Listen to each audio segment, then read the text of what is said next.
Well, let's transition that, if you will, to kind of what we did last week. We talked about Jonathan Taylor. You just bring up Chris Godwin, and I think that is a perfect time for me to talk about my men's warehouse pick of the week, if you will, because that is the aforementioned Chris Godwin.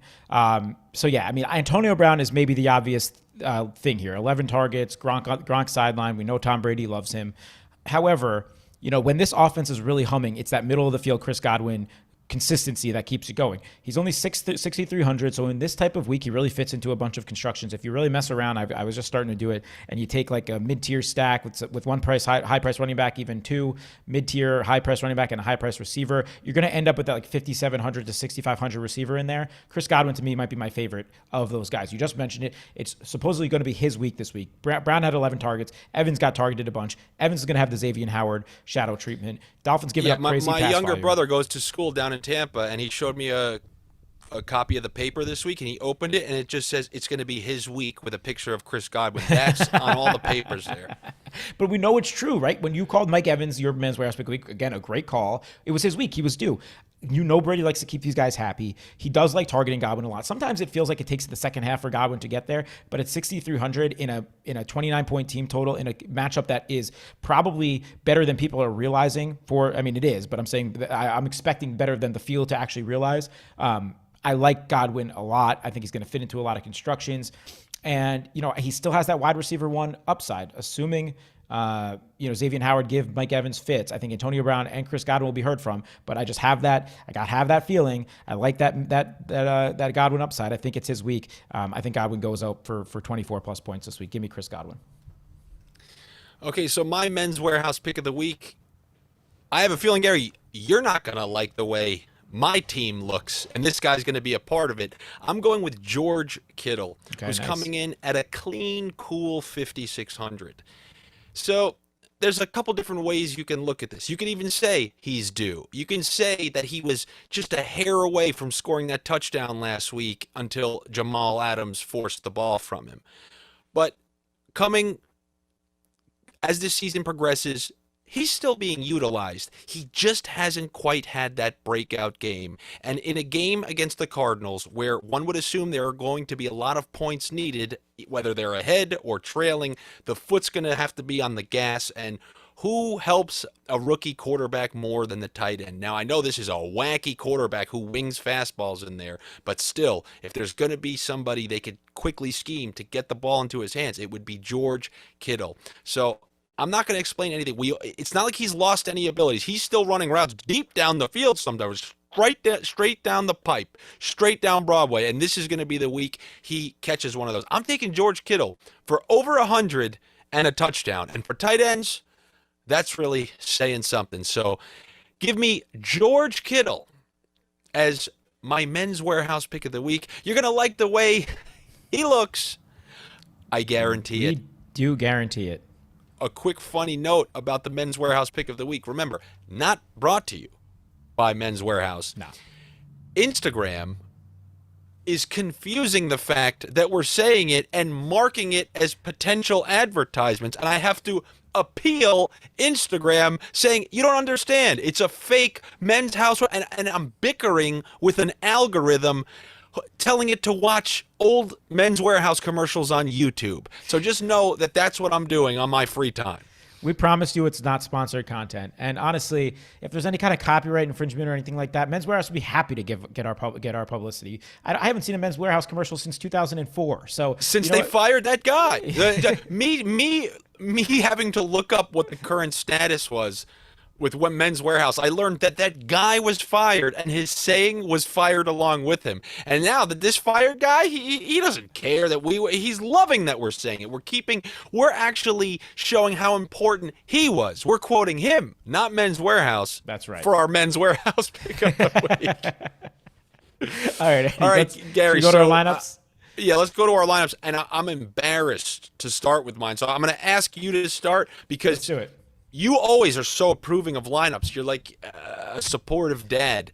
However, I'm not going to allow it this week because you've already stated your disgust with some of my choices without even knowing it. So and by the way, I felt it this way.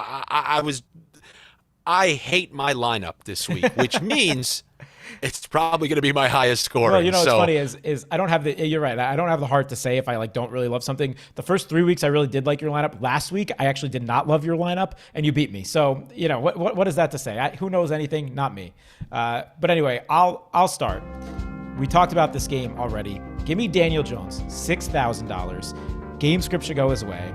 We know he has the rushing floor. We talked all about it. I like it. I'm going to double stack on Daniel Jones. I already talked about my favorite stacking target with Daniel Jones historically, and that is his running back, Saquon Barkley. So he makes it.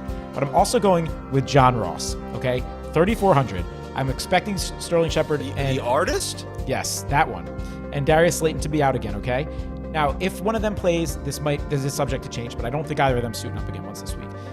Galladay is going to have the Trayvon Diggs treatment. Kadarius Toney is $600 more. I like both of them in this spot. But John Ross wasn't just a deep threat this week. He had 3 for 77, including that touchdown. But he's going to be on the field for almost all 3 receiver sets. He actually had a couple catches on curl routes, on a slant. They're trying to get him involved. And he's going to have a couple deep shots to him each week. And he's 3,400. So if this game script goes over, he will be heard from. And in a double stack makes a ton of sense. Now, this is where I might get a little bit different from where the field is going to go on bringbacks and this type of thing. I'm only going Tony Pollard as my bringback. Zeke's going to be highly owned. Tony Pollard, we talked about this, right? Tony Pollard's about 1.5% ownership, 5,600. We've seen he gets the volume no matter what. He has over 10 carries every single game since week 1, 13, 11, 10. He's had 4 targets, 3 targets. He hasn't had many targets the last 2 weeks. I expect that to kind of reverse a little bit back this week. I think both Zeke and Pollard are really reasonable plays this week. And Pollard, giving you a tournament type lineup is somebody that I love this week. We'll be using plenty of Tony Pollard. So that's my game stack. Let's go to my receivers. 8,200, paying all the way up. Give me all the Davante Adams in the world this week against Cincinnati. I like Rodgers' Adams stacks a lot this week. We didn't talk about that game yet, but to me, Davante Adams is another guy we could say he's due, quote unquote. He only had the one big game against San Francisco in week 3, but 18 targets in week 3, 11 targets last week. A very, very beatable matchup this week. I think he's wide receiver 1 on this slate, no doubt about it. And if you could squeeze him into your lineup, I'm happy to get him. My men's warehouse pick of the week, Chris Godwin. On the other side of him, I'm actually putting in my tight end spot here. Give me Mike Gesicki. Okay, I had a really rough first couple of weeks. Zero goose egg in week 1, 7 points in week 2. If you look at the last 2 weeks, 12 targets in week 3 against Vegas. Yep, and that's an 86 yards, 12 targets, 57 yards, 6 targets, and a touchdown last week. So 17 points and 18 points the last 2 weeks. We just saw what Hunter Henry and Jonnu Smith did to them in the rain, New England. Tampa Bay. That is their weak spot in the past game, particularly is against tight ends. He's Brissett's safety outlet. He's Brissett's red zone target. I like Gesicki at 4,200. He might be my favorite mid-tier tight end this week. So when you can correlate him with a Godwin, with an Antonio Brown, it makes a ton of sense to me. And then my other receiver, Marvin Jones Jr. Spoke about him all year, really.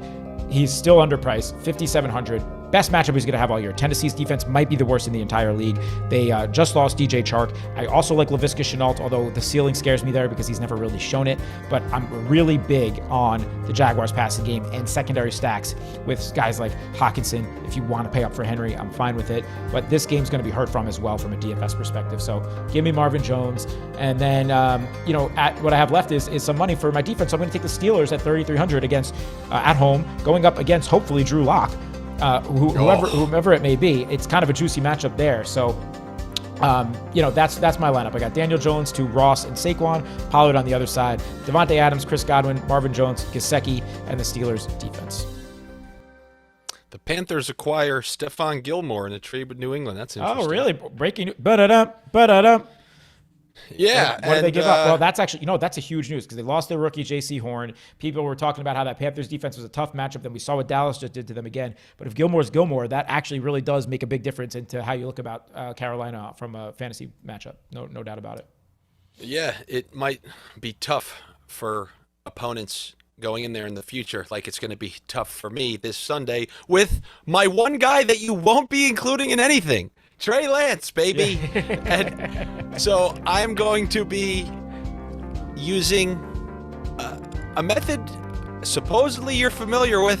It's called the stars and scrubs because I got stars, but let me tell you, I got some scrubs. I love stars and scrubs. I'm choosing to build around that game. I was in between that game and the Giants game. Was I going to go with the Prescott, Schultz, Lamb, with Barkley coming back? I was thinking about doing that, but I said, no. Give me this one shot to be ahead of Trey Lance. And it could go horribly wrong. Horribly wrong. What I'm banking on is the Cardinals. It's just their ability to put up points borderline at will. So even if there's nothing better, literally nothing better than when you get a running quarterback who goes down like 4 scores and the other team plays prevent zone defense or whatever they do. They drop everybody back and let this guy run 30 yards, 40 yards back, and they end up raking in this massive day. And that's kind of what I'm hoping for. No, that's kind of what I'm hoping for. So I'm going with Trey Lance as my quarterback, and I'm stacking him.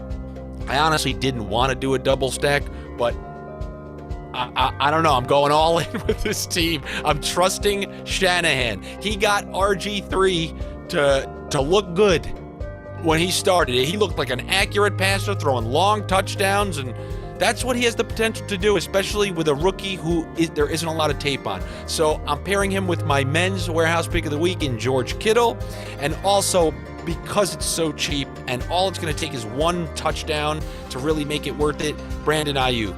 So you got Lance, Ayuk, Kittle, and because people are scared of Hopkins, you said he was a good tournament play, you got to be that guy who has that first big week. I mean, it kind of injured 2 weeks ago, played through it, had Ramsey last week, and still when you talk about playing against Jalen Ramsey, that's not a bad day. Now, this is the spot where he can give a nice full waxing.